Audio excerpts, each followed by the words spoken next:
Don't forget to check out our sponsor, The Health Blaze, at thehealthblaze.com. 100% all natural products from lotions, soaps, foot soaks, bath bombs, and much, much more. Use the promo code Goodfella1Boxing. Tell them your boy CJ Goodfella sent you. Get 18% off. We out.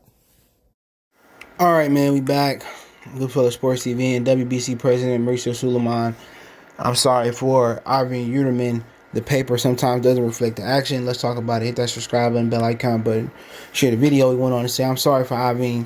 The paper sometimes doesn't reflect the action, and very unfortunate. We had great expectations, and it mattered where we at the WBC needs to look into the process that is not working in some roles. Sulaimán told Boxing Social, definitely there are things that we can go back and look at what's happening and how things evolve. As I say, Canelo was tremendously successful.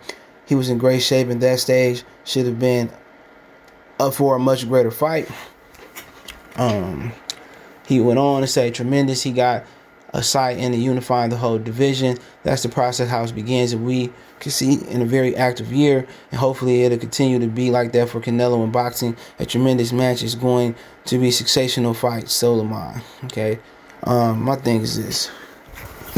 We've been talking about the process of how these dudes like Kondo got to the point to challenge Sergey Lipius, which that was way for a title, for a vacant title, that was way more competitive. But you look at the 168-pound division, bro. Yıldırım didn't deserve that shot, right? Why not order Benavidez and Yıldırım to fight, right? The top two guys for WBC. The winner is automatically mandated to fight Canelo Alvarez. It's not that hard, bro. It's like it's like the 147-pound division. Why do we have Errol Spence having a mandatory versus Qdoba? That just makes no sense. All right, he won a belt versus Sean Porter. That's competitive. He won another belt versus Kell Brook. That's competitive. But why we can't get better mandatories? Why he's always getting these mandatories that don't matter? These guys that come from these islands and come from these different countries that don't deserve a shot. I mean, Yıldırım didn't deserve that shot. He should have had to fight David Benavidez. Why we can't never get great mandatories? That used to be the foundation of boxing. Used to be competitive and great contender fights. Contenders that produce, guys that eventually go on to win world titles. Now we having these title eliminators versus nobody. And he's sitting here, I'm sorry, I never meant to hurt you, but you hurting us. You hurting us, dude. Like the WBA sit there and let Dennis Ugas become champion by not throwing a punch. Fighting Abel Ramos shouldn't make you a world champion. And they do this because these different sanctioned belt bodies don't want the big fights. They don't want those competitive contender fights. And the reason they don't want those competitive contender fights is because they want their fighter to lose. They don't want to work with top rank. PBC don't want to work with top rank. Top rank don't want to work for the zone. And it's to the point where they need to start stripping guys. You look at the mandatory for Jose Ramirez WBO belt, Jack Catterall. Come on, man. Out of all the guys at 140 pounds, how did Jack Catterall challenge for a belt? Right now, the number one contender for Errol Spence belt is Sean Porter. Come on, man. We seen that. You look at the 130 pound division. Oscar Valdez, the next highest guy, Shakur Stevenson. You look at the other guys, Oshinki Foster, Leo Santa Cruz just got knocked the fuck out. Muhammad Ajaka Wukawaka. There's nobody in there. We need one.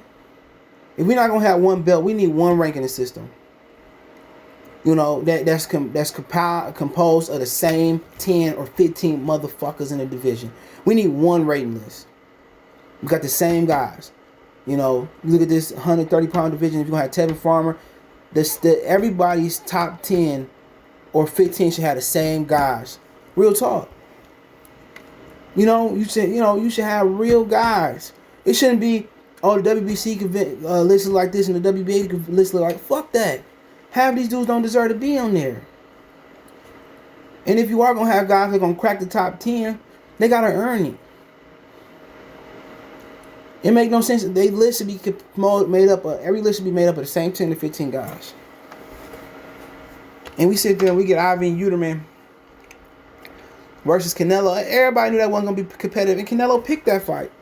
Canelo easily could have been elevated to the franchise champion, and Yıldırım could have had to fight David Benavidez for the regular belt.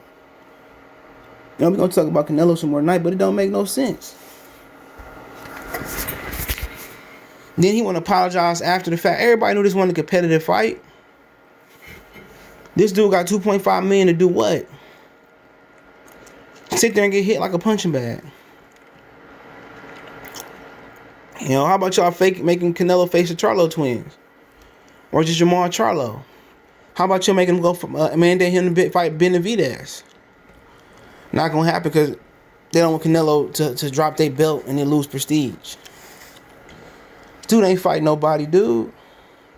Talking about the pound for pound. How can you, in the last 10 fights, you gotta have guys like Rocky Fielding, Callum Smith, Julio Cesar Chavez Jr. How can you have those on your resume? And then the 2 questionable fights versus Gennady Golovkin, some people say. How is he pound for pound and he fighting bums and he restricting guys? Oh, you can't come in and do this. You can't do that. You can't weigh this. You know, why does the pound for pound king have to have restriction? Everybody want to act like they ignorant to it. Yeah, you can't weigh this. Man, fuck him. He ain't no pound for pound. He's a chump. He don't want to get in there and fight nobody, dude. At least Chavez fought guys like Pernell Whitaker, Mildred Taylor. Rest in peace to Pernell Whitaker too. Rest in peace to Roger Mayweather. He fought guys like Frankie Randall multiple times. Come on, man. Come on, man. Come on. Even if he lost, but he fought those guys. He running from the grind. Canelo Alvarez. He don't want to fight Jamal. He didn't want to fight Jamil. Ducked him to fight James Kirkland. He didn't want to fight Angulo when he was in his prime. Wait till he got old. Ain't trying to fight David Benavidez. Get out of here, dude. Fighting Billy Joe Saunders. People act like that's a competitive fight. We already know you can't knock out Canelo. You ain't got no chance. And then Mauricio Sulaimán, I'm sorry. Fuck you. Fuck you. With an ace dick turned left sideways. Because it's just a joke. Because they ranking the system is the same. It's the same. You get guys that give. It shouldn't be no more voluntaries without it being wrote off on it. Like say Jamil wanted to fight a guy that's like Charles Conway. You had to write off on it. These dudes shouldn't have no more volunteers unless they unify.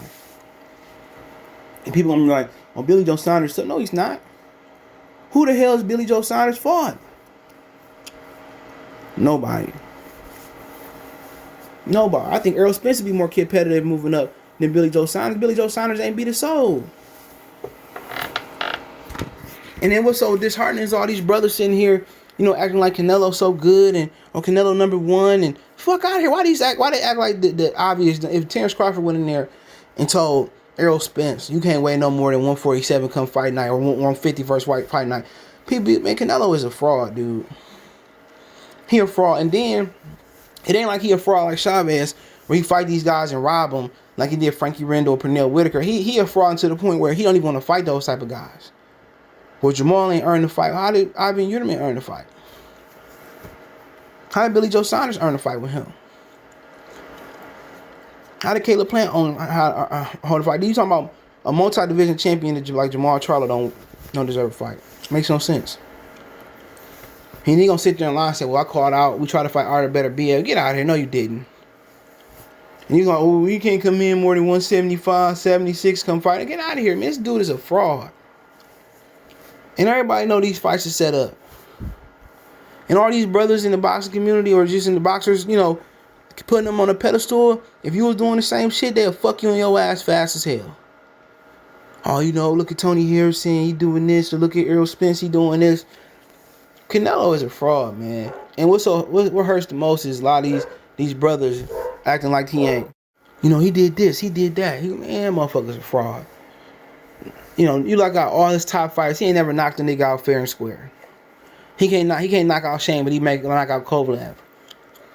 Cause he drained Kovalev, but it is what it is, man. But like I said, motherfuckers say this is why he's pound for pound for what? Chris Eubanks beat Yıldırım just as fast. And plus, he didn't make it out the third round. But let me know what you guys think. Check out the Boxing News playlist. Don't forget me on Facebook, Instagram, Twitter. You can reach out if you have a business question, inquiry, sponsorship, video request, all our social media links, subscription, fast way to reach me. It's Twitter, then Facebook, then Instagram. Facebook group link there's all links, all Facebook group link there as well as all of them. Want to make a donation? Cash App, CJ Good 313. That's in the description. PayPal link there, description as well. Let me know what you guys think in the comment section. One time for the one time we go.